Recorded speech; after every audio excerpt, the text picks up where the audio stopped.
Glória a Deus, saúdo a amada igreja na gloriosa paz do nosso Senhor e Salvador Jesus Cristo, amém.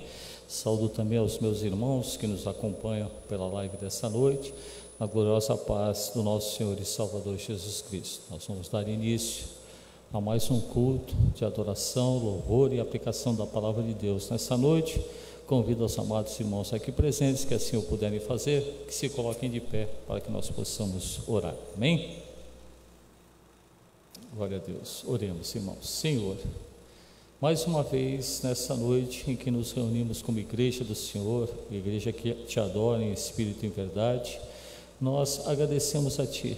Primeiramente, nós manifestamos a nossa gratidão, em tudo dai graça a Deus, e nós estamos dando graça a Ti, ó Senhor, nessa noite, por o Senhor permitir a nossa presença aqui para Te adorar, bendizer o Teu santo nome e sermos instruídos na Tua santa palavra. Que os nossos corações estejam ávidos, que estejamos sedentos pela Tua palavra, para que essa palavra possa surtir efeito em nossos corações, fortalecendo a nossa fé e assim fazendo com que nós possamos trilhar esse caminho de santidade, que muitas das vezes nos é dificultoso, mas nós sabemos que através da Tua palavra, através da fé fundamentada na Tua santa palavra, nós podemos assim prosseguir nessa caminhada até o momento crucial, até o momento em que teremos o encontro contigo nas mansões celestiais. Abençoa cada um dos meus irmãos, dá livramento àqueles que ainda estão a caminho, que eles aqui cheguem em segurança e que possam aqui desfrutar desses momentos de adoração, louvor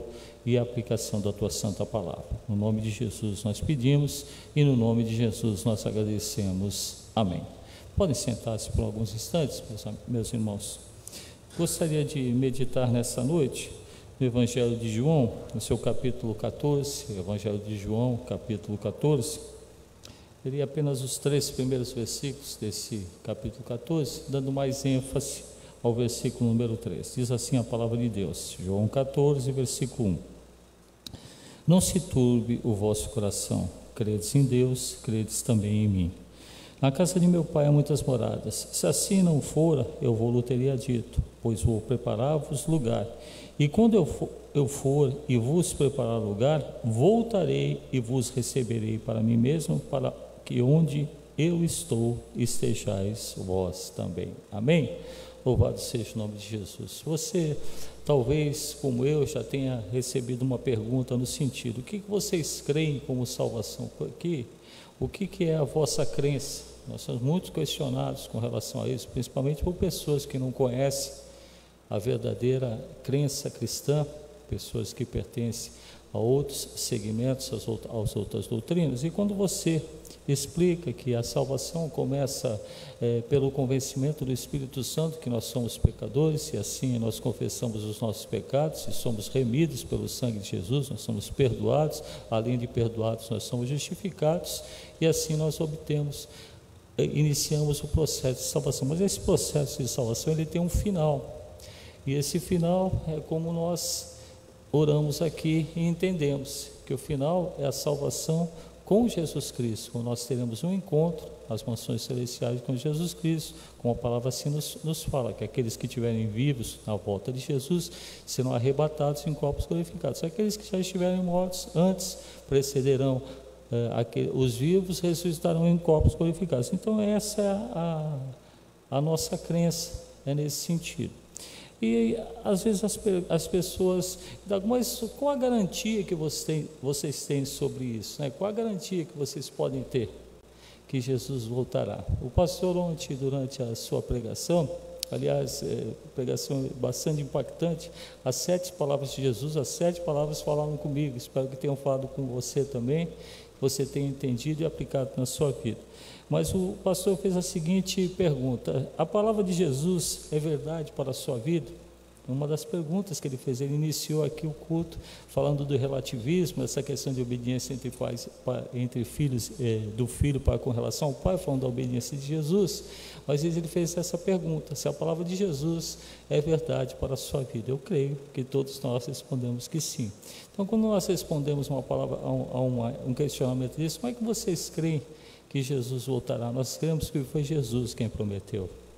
E a palavra de Jesus é a verdade. Então o Senhor Jesus prometeu voltar. Se você procurar pela Bíblia, né, em Atos capítulo 2, Atos capítulo 1, versículo 11, quando Jesus, ao termo de 40 dias, está subindo aos céus, os varões galileus estão olhando para Jesus. 2 anjos aparecem e falam: varões galileus, esse mesmo Jesus que veio de subir agora, ele voltará um dia. Então, próprios anjos proclamaram que Jesus assim voltaria. Pedro também anunciou a volta de Jesus. Paulo ensina sobre a volta de Cristo. Tiago, o apóstolo Tiago, escreve sobre o retorno de Jesus. João descreve sobre essa revelação de Cristo. E ainda, o próprio Senhor nos garante isso em Apocalipse, capítulo 22, versículo número 20. Quando você pega Apocalipse 22, versículo 20, fala assim: aquele que dá testemunho dessas coisas diz: certamente venho sem demora. Amém.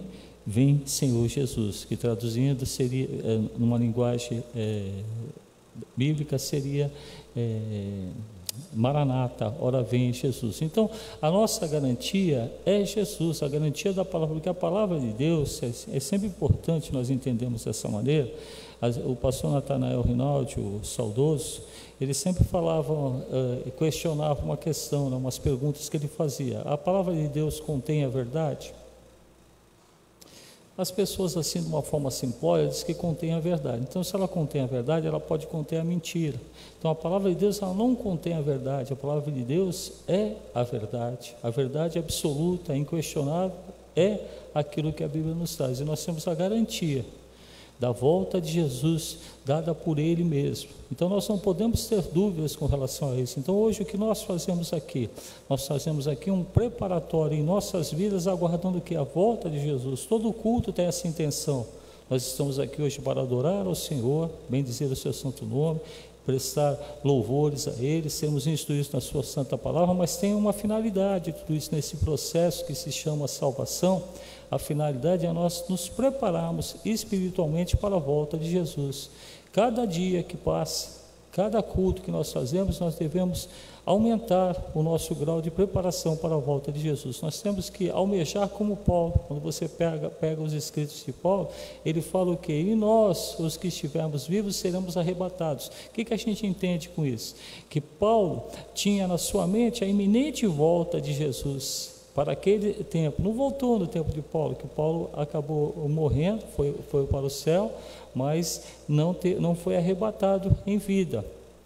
Mas ele vivia esse iminente volta de Jesus. Então falta muitas vezes em nós esse desejo também de viver essa iminente volta de Jesus. Porque quando nós vivemos piamente a nossa vida, nós vivemos pautados na volta de Jesus. Então vários questionamentos podem ser feitos na nossa vida, mas nós não podemos ter dúvida nenhuma com relação a isso, que nós éramos pecadores. A palavra nos fala isso: todos os pecados instituídos estavam da glória de Deus, está lá em Romanos 3, versículo 23, mas Jesus, pelo seu amor, o Pai, pelo seu amor infinito, como nós falamos em João 3, versículo 16, um amor imensurável, Ele deu a maior dádiva, que é Jesus Cristo, e fez o sacrifício mais perfeito para que todo aquele que nele crê não pereça, mas tenha a vida eterna. Nós temos essa vida eterna, nós precisamos trilhar esse caminho de santidade. Esse caminho de santidade, como nós estamos aqui, eu estou vendo o título aqui, a natureza do pecado. Onde é que está a natureza do pecado?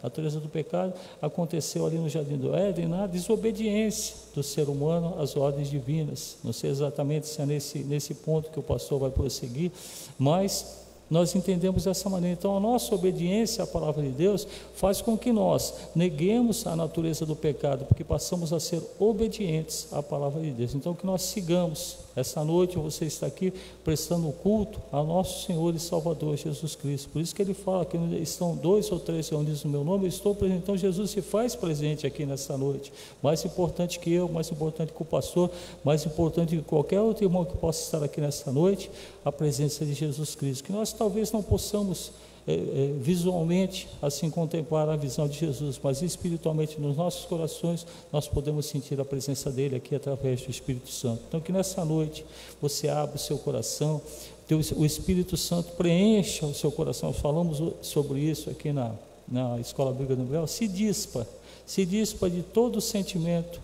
errado, todo sentimento contrário àquilo que a palavra nos traz, e nós permitamos que o Espírito Santo faça morada em cada um de nós, que o Espírito Santo nos conduza em todas as ações, em todas as situações que vamos viver aqui nessa noite, e que nós possamos mais e mais entender o que Jesus falou aqui. Quando eu for, eu vou vos preparar lugar. Uma linguagem mais simples, Jesus falando assim: olha, eu vou preparar lugar para vocês lá no céu, e quando eu preparar, eu vou voltar um dia, e vocês vão estar comigo. A promessa que ele fez para cada um de nós, não é maravilhoso? Quando alguém fala, por exemplo, alguém sai em viagem e vai voltar um dia, né? Ele pega e avisa: olha, eu vou voltar tal dia. Você fica ansioso, você fica alegre, você prepara a melhor roupa, a sua casa, no sentido de receber aquele que está voltando. Então, que nós também preparemos a nossa morada através do Espírito Santo para a volta de Jesus. Amém?